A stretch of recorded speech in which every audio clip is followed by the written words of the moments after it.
St. Mary's College, Biz Ed 123, Financial Management, Section 4, Team 9, Action. I am Nick Gordon. These are my colleagues Austin and Logan, and we are here to present the stock valuation on JP Morgan and Chase, and our recommendation is to buy.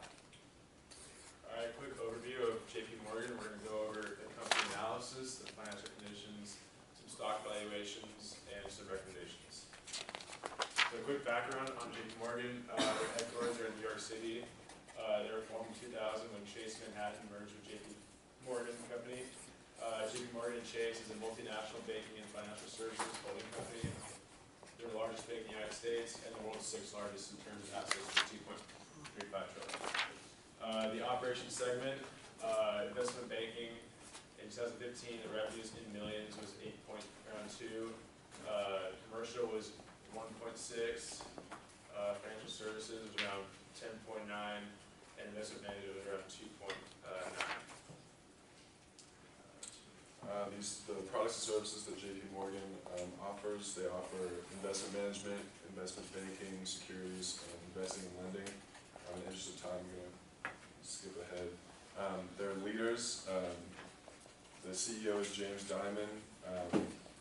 The COO is Matthew Zames, and the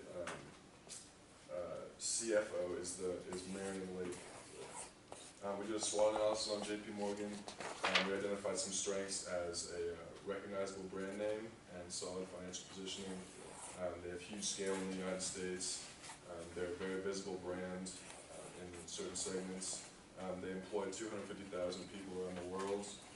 They have a robust retail network that allows good customer service. Some weaknesses that we identified, they have high competition in the industry. There's instability from the fluctuation in the markets, and they're very dependent on the U.S. Some opportunities are international expansion, portfolio diversification for their customer base, and increasing foreign investments. And some threats that we identified, increased government regulation from financial crisis, decreasing public trust in banks, and the mortgage market instability. And the bank rankings, JP Morgan's on top, followed by Bank of America, Wells Fargo, Citigroup, and Goldman Sachs. And so for these conditions, JP Morgan, when it comes to ROA, they are above average. ROE, we have them as good. Net profit margin, average. Debt to equity, above average. And financial leverage, above average. We're an overall above average. Alright, so looking at the financial ratio, their price per earnings was around 12.5. That was below average. The dividend yield was 2.4, which was average. The revenue growth was negative 1.2, which was average. The net income for 1 year was also average, for a total of overall average. Here's technical analysis. You can see the resistance line here, the trend line's going up, support line's here. They're starting and they're at $77, and the target price is around $82. So here we have our perpetuity model, and we're quite conservative in our EPS due to current world events. So we had an EPS of 6.26, and we did a growth rate using discount rate using the capital asset pricing model and we used 9%. So for perpetuity, we ended up getting $69.56, which is lower but conservative.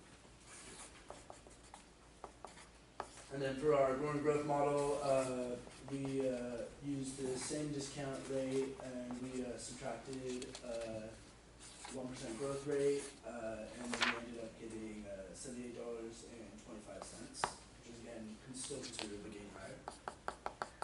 And then our multiple approach, we use the multiple of due to like research from Morningstar. We use a multiple of 13, and we got $81.38, which was another range and higher.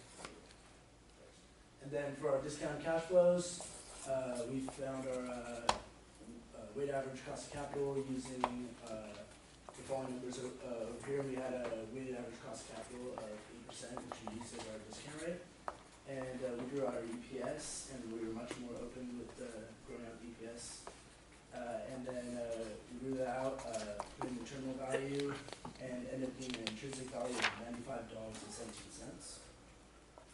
And we chose to have more weights on DCF and the multiple approach because they're generally more widely accepted, and less on the perpetuity and order growth because we're again conservative with those numbers and they're generally not as widely accepted.